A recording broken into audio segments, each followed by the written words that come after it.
Thank you very much. It is so nice to be here. I have heard so much from Will Norton and others about Kosovo and about this wonderful university.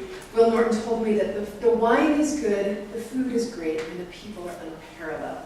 So I am very happy to be here. Just a little bit about why I'm in Kosovo and why I'm in the region. I've spent a lot of time in Bosnia. This is my first trip to Kosovo.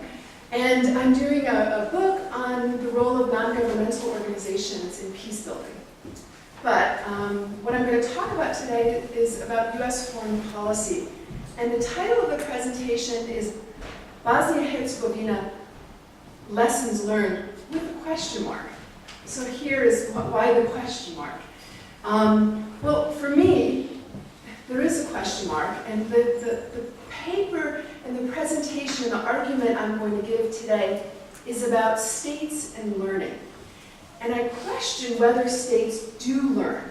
And if they do learn, why do they seem to forget the lessons that they've learned so quickly? The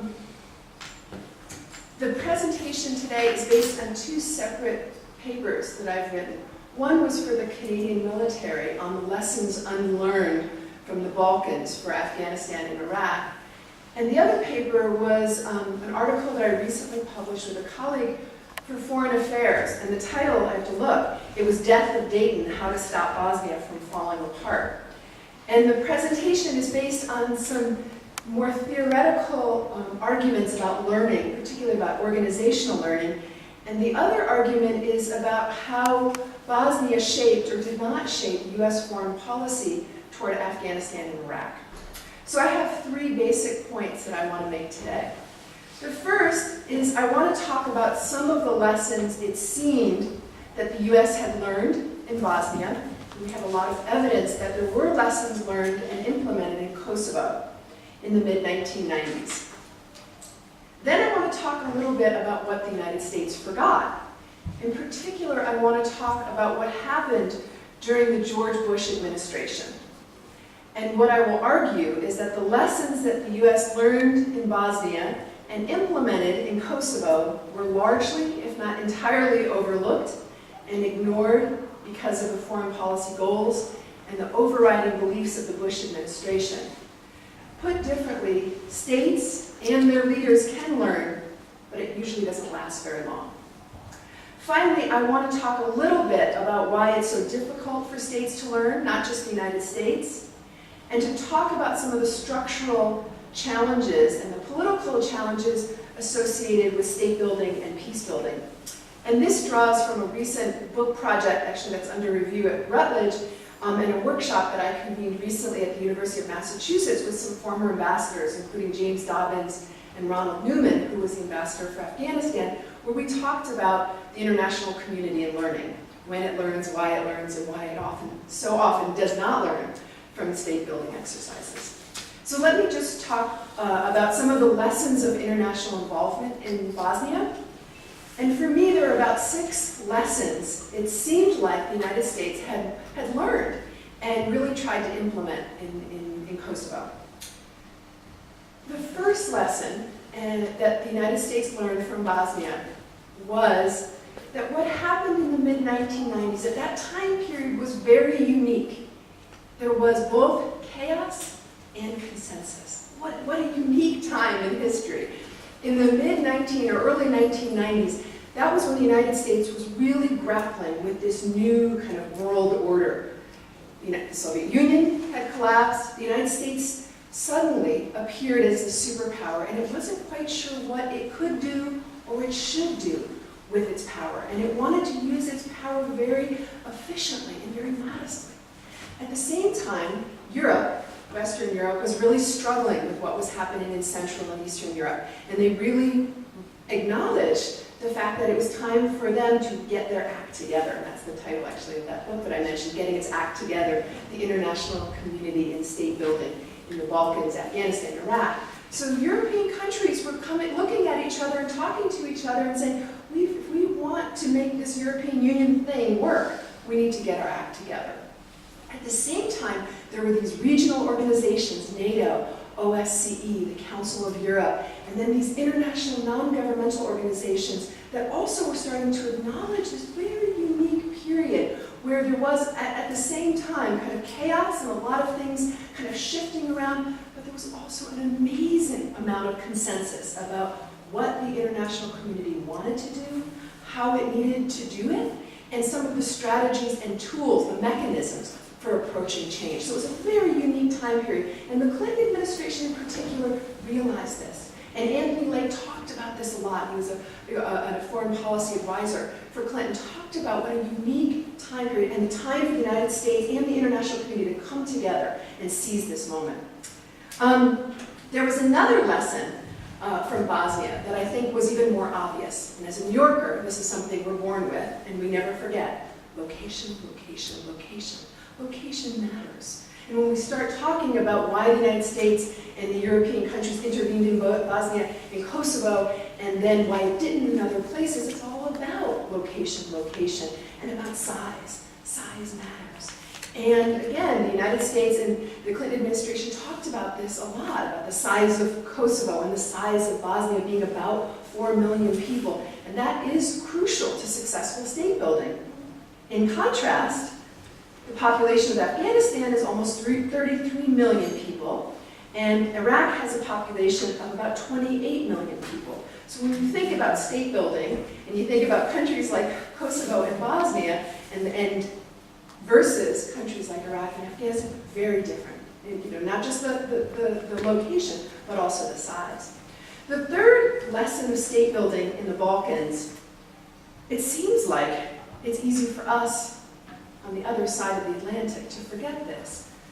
But state building, nation building, whatever it's called, post-conflict reconstruction, as you well know, is a very difficult job, and it takes a very long time. In DC, people want things, and some of us have lived in DC, they want to start something and they want to finish the project within, a calendar year. That's not what state building is about. And one of the lessons that people were talking about and writing about is how this is such a long and difficult process. And a lot of research, particularly by really good military historians, has been done by a guy named Conrad Crane about all of the challenges and the difficulties and all of the different tasks that are inherent in state building and how unlikely it is that it will be successful. The fourth lesson, and it's the one that I think that the US military has not forgotten even when people in the State Department or people in the administration, the Bush administration in particular, forgot, is that it's not just about the military. That military force is necessary, but it's not sufficient for successful state building. Overwhelming force is necessary to stabilize a country, but other strategies are necessary for successful state building. It's, I think, worthwhile to point out how much military force and boots on the ground were used in the Balkans, and then to contrast that with what happened in Afghanistan and Iraq, and I have some numbers. Initially, there were some 60,000 troops in Bosnia for between 2 and 4 million people, because at that time there were so many people on the move. They estimated that in Iraq, by contrast, a country of about 28 million, the United States never had more than 150,000 troops. Initially, the military advised the Bush administration that at a minimum for Iraq, 240,000 to 400,000 troops were necessary to successfully stabilize the country. And those were the Balkan experts. Those were the people who had ground experience in the Balkans, in Bosnia, when they were asked by the Bush administration what was necessary, how many troops are we talking? They said, we're, around 400,000. Those people were asked not to come back, or they were essentially fired. The fifth and related lesson is a little bit different. And it's not just overwhelming military force, as I said before, but it's also the other strategies that are necessary for successful state building, including creating institutions to help the country develop politically, economically, and socially. The Clinton administration, and again, I shouldn't be just talking about different administrations, but really the effort in Bosnia by all the actors was a real effort to build up other areas and not just focus on military, and to focus on economics, on institution building, and on civil society. So the final lesson for the United States, and this was put really well by Clyde Prestowitz, the notion that allies are nice but not necessary is simply not true. What everyone seemed to recognize after Bosnia, and particularly when the United States and other countries got involved in Kosovo, was that allies were crucial, were essential to state building and successful state building in the Balkans. And the United States really emphasized multilateralism. At its height, international involvement in Bosnia included some 36 countries, and it was truly a multinational military coalition that was led by NATO. And as you all know, Russian forces were also included, as well as other countries that were outside of NATO. So it was truly multilateralism at its best. I don't know if other countries and all other actors would say this at all points in time, but really there was a genuine effort toward multilateralism. This is quite different from the quote-unquote coalition of the willing in Iraq, where at different points there were between 21 and 34 countries that were involved in Iraq, but there was generally, for the most part, over 90% of the troops came from the United States. And so this was not a multilateral effort. What's more important, and something that you all know quite well, was once the United States pulled out or withdrew its military forces, its allies stayed and really cleaned up the mess and really continued to clean up and help out in the Balkans when the United States withdrew. So these are some of the lessons that many people thought that the United States